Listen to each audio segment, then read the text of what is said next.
Assalamualaikum warahmatullahi wabarakatuh. Salam sejahtera untuk kita semuanya. Saya Kesyanto, Sekretaris Jenderal FKK SMK Swasta Indonesia, mengucapkan selamat atas dilantiknya Bapak Profesor Dr. Abdul Mukti sebagai Menteri Pendidikan Dasar dan Menengah Republik Indonesia.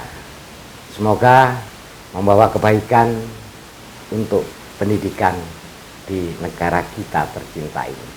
Sekali lagi saya ucapkan selamat, sukses, dan berkah insya Allah.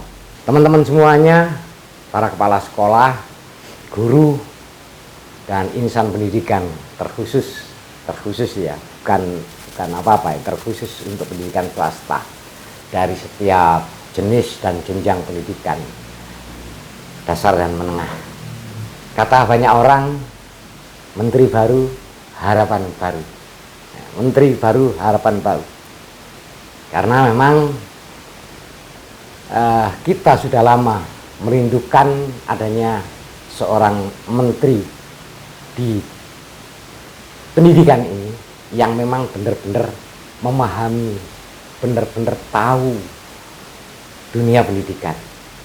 Tidak hanya sekedar bisa merumuskan, tapi benar-benar tahu tentang dunia pendidikan. Sehingga banyak yang guyonan begini ya, selamat tinggal masa kelabu pendidikan, selamat datang harapan baru dengan diangkatnya menteri baru.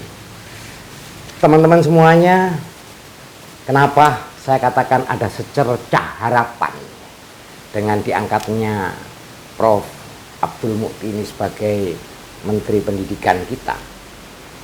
Karena yang pertama, beliau memang tidak asing dengan pendidikan. Beliau memang orang pendidikan, dan beliau dari organisasi di mana itu banyak di dalamnya menangani tentang pendidikan dan terbukti pendidikannya baik-baik gitu.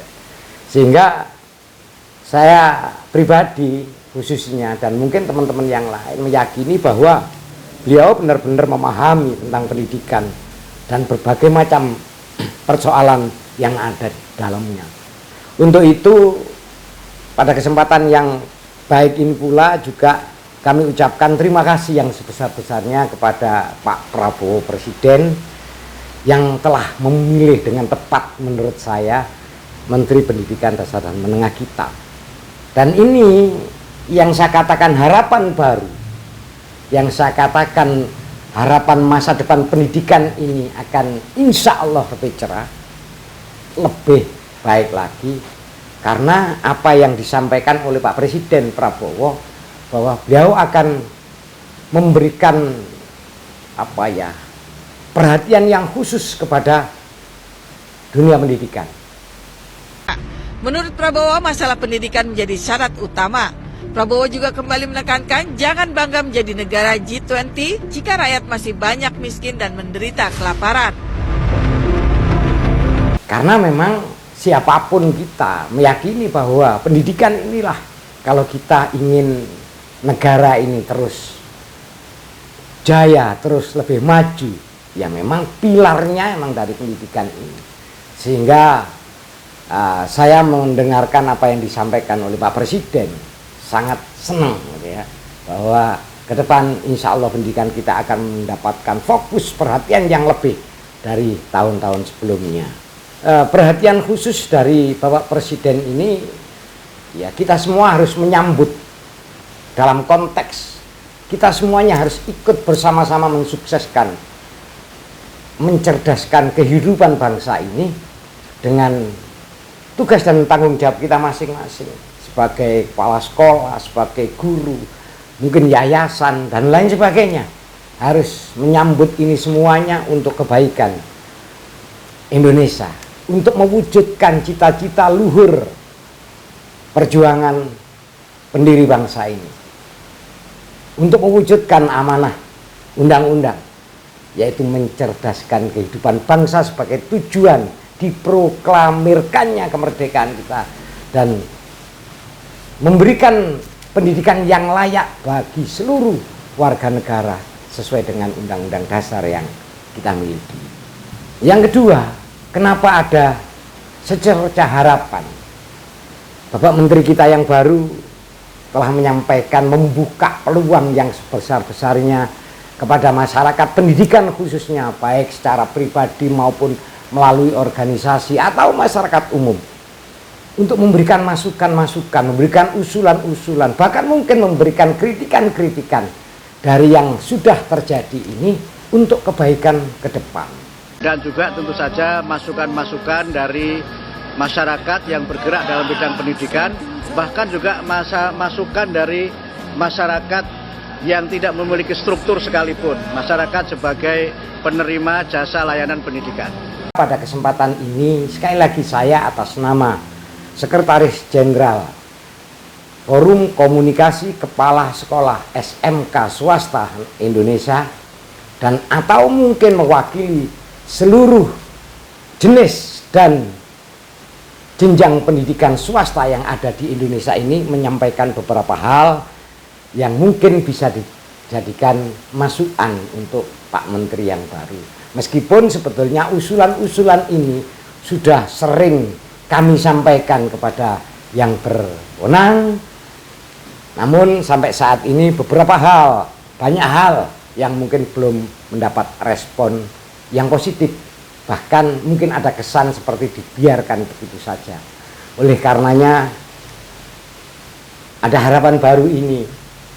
Saya selaku Sekretaris Jenderal FKK SMK Indonesia memberikan beberapa usulannya. Di antaranya yang pertama, tolong Pak Menteri menghidupkan kembali seperti yang sudah ada di zamannya Pak Presiden SBY ya. Itu dulu itu aktif ada rembuk nasional pendidikan yang melibatkan semua stakeholder termasuk ketua-ketua MKKS, SMK negeri swasta di provinsi atau FKKS, SMK negeri swasta di provinsi seluruh Indonesia, melibatkan ketua-ketua MGMP, melibatkan ketua-ketua MGMP provinsi, melibatkan ketua-ketua BMPS, melibatkan ketua-ketua organisasi profesi yang ada di provinsi seluruh Indonesia, termasuk melibatkan dinas-dinas pendidikan seluruh Indonesia untuk meminta masukan realnya bagaimana, meminta masukan real, secara real pendidikan yang ada ini bagaimana. Dan itu biasanya setiap tahun ada rembuk nasional pendidikan yang 10 tahun terakhir sudah tidak ada, sehingga ada kesan kayaknya semuanya itu tidak bottom up tapi top down. Pokoknya di Jakarta menghendaki begini, ya kita semua harus melaksanakan begini. Akhirnya ya tidak bisa maksimal apa yang dilakukan, karena mohon maaf yang namanya pendidikan itu kan sesuai dengan, tidak mungkin bisa semua disamaratakan. Sekali lagi makanya saya bahagia, pribadi saya bahagia dengan dipilihnya Prof. Abdul Muti ini sebagai Menteri Pendidikan. Bahagia sekali, karena memang benar-benar insan pendidikan. Karena banyak sekarang tren-tren baru itu kan yang nangani pendidikan itu bukan orang-orang pendidikan. Sehingga saya kalau guyonan sama teman-teman saya, anak-anak ini korban-korban korban-korban ambisi dari banyak pihak yang tidak memahami pendidikan. Banyak yang jadi korban itu ya anak-anak kembali lagi. Karena pendidikan jika tidak dimanage oleh orang-orang yang benar-benar memahami pendidikan, yang ada cuma show of force saja, cuma gebiar-gebiar saja. Makanya saya sangat berharap ya, pribadi berharap untuk dunia pendidikan sudahlah pasrahkan semuanya, mulai dari yang ada di Jakarta sampai di daerah-daerah. Itu pilih orang-orang yang memahami pendidikan. Kalau tidak, sekali lagi, pendidikan bukan seperti PU ya, yang hanya dirancang, dilaksanakan, beres. Pendidikan tidak bisa semacam itu. Pendidikan ada unsur-unsur yang psikologis yang ada di dalamnya, yang itu hanya orang-orang pendidikan yang memahami. Makanya dengan dipilihnya ini sekali lagi sangat bahagia. Dari ada rembuk nasional, kemudian kementerian membuat peta pendidikan di Indonesia. Saya tidak paham apa sudah memang benar-benar ada peta pendidikan di Indonesia yang detail, yang baik, yang objektif. Karena dari situ kita bisa melangkah nanti ke depannya bagaimana pendidikan ini. Contoh ini, sehingga saya tidak yakin kalau ada peta pendidikan. Banyak daerah-daerah itu yang overload jumlah sekolah. Saya sebagai kepala SMK swasta, ketua MKKS SMK Jawa Timur, sekjen FKK SMK Indonesia, tahu persis daerah mana yang overload, dan itu masih terus saja ditambah, baik negeri maupun swasta. Kalau sudah begitu, kita tidak akan pernah mendapatkan sekolahan yang sehat, dalam tanda kutip memenuhi 8 standar pendidikan itu. Jumlah siswanya tidak memenuhi syarat, yang pada akhirnya ya kalau kita ngomong lulusannya juga dipertanyakan. Kenapa begitu? Kenapa kok masih terus terus ada muncul baru sekolah negeri, sekolah swasta? Ya karena menurut saya tidak ada peta yang jelas. Di samping sekali lagi seperti tadi, pimpinannya tidak memahami tentang pendidikan yang benar. Sehingga dengan peta yang ada ini, mestinya kementerian bisa katakan daerah Jawa Timur, daerah sini berapa sih idealnya SMK yang ada baik negeri swasta, SMP yang ada baik negeri swasta, SMA yang ada baik negeri swasta, sehingga semuanya itu berjalan sehat. Karena dengan sekolah yang sehat, insya Allah lulusannya juga nanti akan sehat. Kalau dibiarkan terus semacam ini, ya susah jadinya. Saya masih ingat ketika Menteri Pak Wardiman dulu tahun, tidak tahu 96 atau 97, saya agak lupa itu memprediksikan tahun 2020 itu kurang lebih ada 11 sampai 12 ribu SMK. Tapi sekarang jumlahnya jauh melebihi itu. Artinya apa? Ya berarti overload. Di samping tidak merata. Yang banyak ya banyak, yang sedikit ya sedikit. Maka sekali lagi, dari rembuk nasional kemudian kementerian punya peta yang jelas tentang berapa jumlah sekolah yang ada di Indonesia ini, di masing-masing provinsi, masing-masing kabupaten kota, jenis dan jenjangnya itu harus jelas begitu, sehingga sekolah daerah ini sudah tidak boleh lagi, itu harus ada kejelasan-kejelasan yang ada. Kemudian yang kedua, peta kelayaan guru. Ini harus ada petanya. Bukan hanya layak untuk mengajar saja, tapi layak kehidupannya. Mohon maaf, kenapa ini saya sampaikan? Saya yakin, hakul yakin Pak Menteri memahami. Karena Pak Menteri juga berkecimpung di swasta. Saya yakin Pak Menteri memahami bagaimana kehidupan guru-guru kita. Tuntutannya luar biasa, A, B, C, D, macam-macam luar biasa. Tapi masih banyak guru itu yang 1 bulan HR-nya 300.000, 400.000, bahkan ada yang masih 150.000. Jauh dari standar. Nah, bagaimana bisa maksimal teman-teman kita para guru, khususnya yang ada di swasta ini, bisa maksimal kerjanya kalau mereka sendiri masih bingung memikirkan pendidikan anaknya, bingung masih mencarikan SPP anaknya, karena apa yang didapat sangat jauh dari UMK. Tidak tinggi tuntutan kami, UMK saja sudah bagus.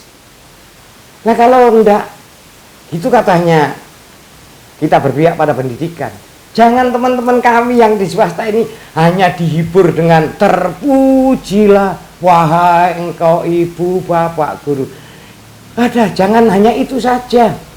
Kalau ada pengangkatan-pengangkatan yang dipikir guru-guru honorer, dan bagaimana dengan guru-guru swasta ini? Ini juga mendidik anak bangsa ini. Kalau guru-gurunya tidak kompeten, guru-gurunya masih tidak fokus mendidik karena kebutuhan rumah tangganya belum terpenuhi, bagaimana kita bisa mewujudkan pendidikan yang layak bagi warga negara ini? Ini diskriminatif. Tolong ingat Pak Menteri, kalau swasta di Indonesia ini mogok 1 bulan saja, guru-guru swasta ini mogok 1 bulan saja nak ngajar, buyar Indonesia ini. Artinya kami juga butuh perhatian itu. Jangan kami hanya dihibur saja. Makanya usulan kami, P3K, buka juga dari swasta untuk swasta. Masa kalah dengan eranya Pak Harto? Eranya Pak Harto itu masih miskin loh Indonesia. Masih miskin. Tapi di setiap sekolah swasta ada guru DPK, guru yang diperbantukan untuk sekolah swasta. Kalau dihitung-hitung rata-rata kurang lebih 30%. Itu jumlah guru DPK yang ada di swasta, kurang lebih. Kembalikan seperti itu dengan guru P3K. Angkat dari sekolah-sekolah swasta yang memang guru-guru terbaik di sekolah itu, kembalikan pada sekolah swasta lagi. Di negeri biarkan ada honorer 30% kan tidak masalah. Guru negeri ada guru honorer, gaji seperti P3K, tapi yang gaji sekolahan. Kalau tidak ada dananya, lo kenapa negeri tidak boleh narik? Ya silakanlah narik kalau memang negara belum mampu untuk menggratiskan semuanya. Jangan negeri saja ya, termasuk swasta digratiskan. Kalau belum bisa menggratiskan semuanya, please tidak apa-apa. Negeri silakan narik dana masyarakat.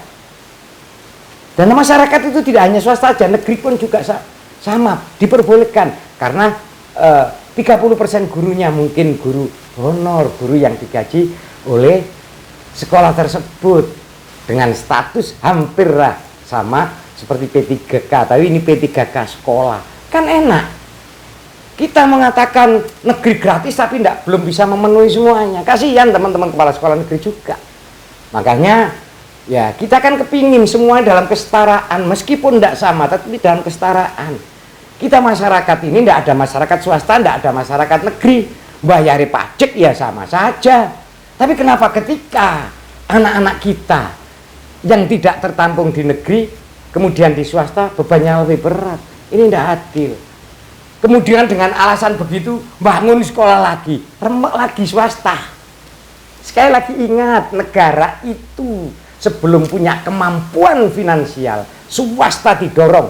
Muhammadiyah didorong pendidikannya, Ma'arif NU didorong pendidikannya, PGRI didorong untuk pendidikan, taman siswa dan lain-lain, semua didorong untuk ikut sama-sama mencerdaskan kehidupan bangsa. Jangan negara sudah kaya, daerah sudah kaya, lupa itu semuanya, kemudian dengan seenaknya sendiri mendirikan sekolah-sekolah negeri. Yang seharusnya dilakukan itu bagaimana yang ada ini disetarakan, sehingga masyarakat tidak bingung. Sekolah di sana, negeri swasta, toh setara. Nah, daripada beli pembebasan lahan baru uangnya berapa, bangun baru uangnya berapa, nanti harus sarprasnya uangnya berapa, ngangkat gurunya juga beban negara. Kan mending dana yang ada dipakai untuk mensetarakan pendidikan yang ada di Republik ini. Kita itu latah. Kita mencontoh misalnya di Korea misalnya. Pendidikan di Korea satu tempat dengan tempat yang lain itu setara meskipun tidak sama. Semua 8 standarnya itu setara. Sekolah di sana gurunya setara dengan sekolah di sana, alatnya sama dengan sana, dan lain-lain. Kita belum bisa. Makanya kalau boleh gak cocok, saya tidak setuju adanya zonasi. Ini tidak adil. Anak-anak yang pintar mestinya bisa diterima di sana, akhirnya tidak bisa, dan lain sebagainya karena hasil zonasi. Kita bisa menurut saya zonasi kalau itu memang semua sekolah sudah setara. Makanya tidak usah bikin sekolah-sekolah negeri lagi. Sekolah yang ada disetarakan, baik itu gurunya, sarprasnya, sistemnya, dan lain-lain. Itu kelayaan guru sekali lagi bukan hanya layak mengajarnya,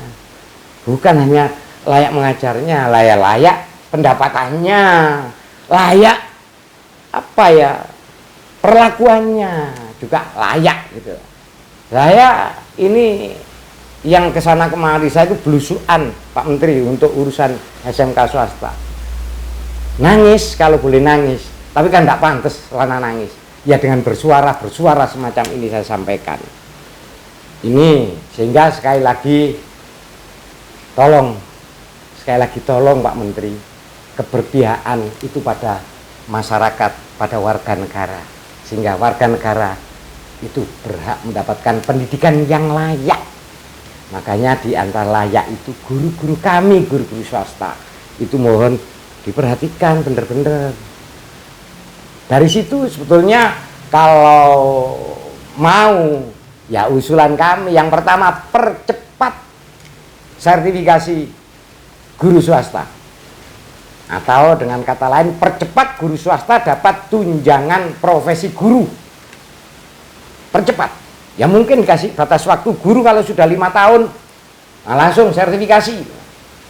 Dan jangan diskriminatif lagi.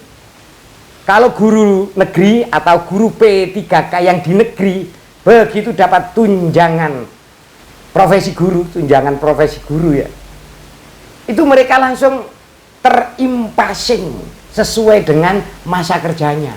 Ada yang langsung 3B, ada langsung 3C. Guru swasta begitu dapat tunjangan PPG ini, mereka tetap hanya 1.500, 1.500 alias 1,5 juta. Dan sekarang tidak ada lagi namanya impasing, udah beberapa tahun. Mestinya kalau kita berpihak pada keadilan, begitu guru swasta dapat tunjangan profesi guru, mestinya diperlakukan otomatis impasingnya. Toh mereka ketika melamar ada masa kerjanya berapa tahun, tinggal membuat ini aja sekian tahun A, 3A, sekian tahun 3B, sekian tahun 3C, dan seterusnya. Atau setidaknya kalau guru swasta itu ya minimal 3A. Begitu. Bisa, saya yakin bisa negara kalau mau. Saya yakin bisa. Ya dengan semangatnya Pak Prabowo untuk melibas semua korupsi-korupsi, membersihkan semua korupsi-korupsi ini, insya Allah bisa ini. Dan kalau itu memang benar-benar sudah dilakukan, nah pendidikan ini akan nanti bergeliat naik. Kalau tugas bebannya berat, tujuannya mulia tinggi, tapi yang ini sebagai kunci di sekolah adalah guru ini tidak diperhatikan, ya sehebat apapun alat akan sia-sia, sehebat apapun metodologi yang diberikan ya akan sia-sia. Itu yang harus mendapat catatan besar dari Pak Menteri. Kemudian yang berikutnya adalah membuat peta kebutuhan guru, membuat peta kebutuhan guru. Bisa Pak Menteri lihat di GTK ya, berapa kebutuhan guru yang ada di Indonesia sekarang, kemarin, dan yang akan datang. Dan itu tidak ada jawabannya. Itu hanya ngomong jumlah saja, kebutuhan jumlah. Dan itu yang tertulis yang banyak kan di negeri, swasta tidak tertulis. Itu ngomong jumlah, belum ngomong kualitas. Tapi dari tahun ke tahun digembar-gemborkan, kurang, tidak ada realisasinya bagaimana untuk mewujudkan itu. Programnya tidak ada. Kembali kita contoh zamannya Pak Harto. Zamannya Pak Harto itu dari sekolah ke sekolah, itu zaman saya itu. Dari sekolah ke sekolah didatangi, anak-anak yang berprestasi di sekolah itu ditarik, dikuliahkan untuk jadi guru, beasiswa, ikatan dinas. Ya beasiswa bukan hanya bayarnya, tapi biaya hidup juga dapat. Zamannya Pak Harto, Indonesia masih miskin. Tapi karena perhatian Pak Harto benar-benar kepada pendidikan ini luar biasa. Loh kita kalau tidak menyiapkan hanya sekedar karen-karen guru swasta, juga guru negeri termasuk. Kenapa saya karen-karen? Sekarang itu perguruan tinggi yang favorit dulu, itu sekarang ambil banyak-banyakan mahasiswa. Sehingga namanya anak mesti ambil perguruan tinggi yang favorit dulu. Pilihan 1 sampai ke 4 ya favorit dulu. Keguruan dapat belakang-belakang, sisa-sisa. Itu pun karena perguruan tinggi yang LPTK juga buka program-program murni, sehingga anak-anak itu juga ambil murni dulu, baru kalau tidak terima itu ambil keguruan. Itu pun yang baik-baik, kalau lulus tidak mau jadi guru tapi kerja di perusahaan dan lain sebagainya. Kenapa demikian? Ya karena memang guru sangat tidak menjanjikan. Yang dijanjikan cuma terpujilah engkau wahai ibu bapak guru, itu aja, tidak menjanjikan. Kalau ini dibiarkan, ya gedung baik sarana lengkap, tinggal gedung baik sarana lengkap saja. Maka kita harus menyiapkan calon-calon guru ini. Harus itu ambil dari mereka-mereka yang prestasi di sekolahnya atau prestasi di kabupaten kotanya. Kalau kejuruan mohon maaf, tempo hari kalau di Jawa Timur saat LKS di Madiun, saya mengatakan seandainya saya jadi Menteri Pendidikan atau jadi Gubernur Jawa Timur, anak-anak utusan dari kabupaten kota ini semua akan saya rekrut untuk saya kuliahkan di kependidikan dan akan saya cetak jadi guru-guru. Itu baru keren. Kalau kita hanya sisa-sisa, alah nanti dari tahun ke tahun kita ngomong guru tidak berkualitas, tapi tidak ada real untuk bagaimana menyiapkan guru berkualitas. Ini direvitalisasi yang dulu namanya VEDC ya, sekarang BOE atau BPMPV itu. Revitalisasi, jadikan poltek untuk guru kejuruan. Wah, itu keren itu. Sekarang kan sudah tidak jelas ya. Semua lakukan revitalisasi. Alatnya diganti yang lengkap. Untuk anak-anak yang prestasi itu calon-calon guru produktif godok di sana. Kan kalau pemerintah mau merubah kan cepat. VEDC atau BOE sekarang dirubah jadi perguruan tinggi LPTK. Itu nanti keren, dan itu harapan masa depan untuk pendidikan kita akan hebat itu. Mumpung masih ada orang-orang hebat yang ada di BOE, yang ada di VEDC itu, mumpung masih ada sebelum semuanya habis. Nah, itu usulan untuk bagaimana pendidikan ini ke depan lebih baik, bagaimana negara ini bisa memberikan pelayanan pendidikan yang layak bagi warganya. Ini usulan-usulan yang memang mungkin agak kontroversial, tapi sebenarnya tidak. Kalau kita mau benar-benar itu berniat untuk bagaimana meningkatkan kualitas pendidikan, kualitas pelayanan pendidikan pada anak bangsa ini, rasanya itu semuanya tidak berlebihan. Rasanya itu semuanya adalah hal-hal yang wajar.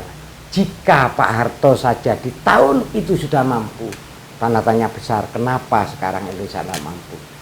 Maka di benak saya mengatakan memang tidak mau, bukan tidak mampu. Nah, menteri baru, harapan baru, maka kami semuanya juga punya harapan yang luar biasa pada Pak Menteri agar pendidikan ini lebih baik lagi, sehingga kedepannya harapan untuk Indonesia semakin tumbuh berkembang pesat menyongsong 2045 itu untuk generasi emas bisa terwujud. Memang perjuangan Pak Menteri yang sekarang mungkin sangat luar biasa beratnya, karena tatanan di bawah sudah banyak yang mungkin tidak standar seperti dulu. Tapi saya yakin Pak Menteri insya Allah diberikan kemampuan oleh Gusti Allah, diberikan kekuatan oleh Allah untuk bisa memajukan pendidikan di Republik Indonesia ini. Itu aja mungkin yang saya sampaikan Pak Menteri. Mohon maaf, sekali lagi selamat, dan insya Allah nanti kami FKK SMK Indonesia akan berkirim surat, karena kalau kita hanya ngomong-ngomong ini kan kurang pas. Nanti kami akan berkirim surat sebelum 1 bulan, karena Pak Menteri kan mengatakan sampai 1 bulan menunggu masukan masyarakat. Insya Allah nanti akan kami sampaikan masukan-masukan itu, yang mudah-mudahan ini juga sebagai bagian kecil saya sebagai masyarakat pendidikan untuk memberikan sumbangsih kepada pemerintah dan negara ini. Terima kasih dan mohon maaf sekali lagi untuk teman-teman yang merasa tidak memberikan amanah kepada saya, kemudian saya mengatakan mewakili, saya mohon maaf. Tapi saya yakin urusan sekolah swasta seluruh Indonesia itu hampir sama. Terima kasih. Assalamualaikum warahmatullahi wabarakatuh.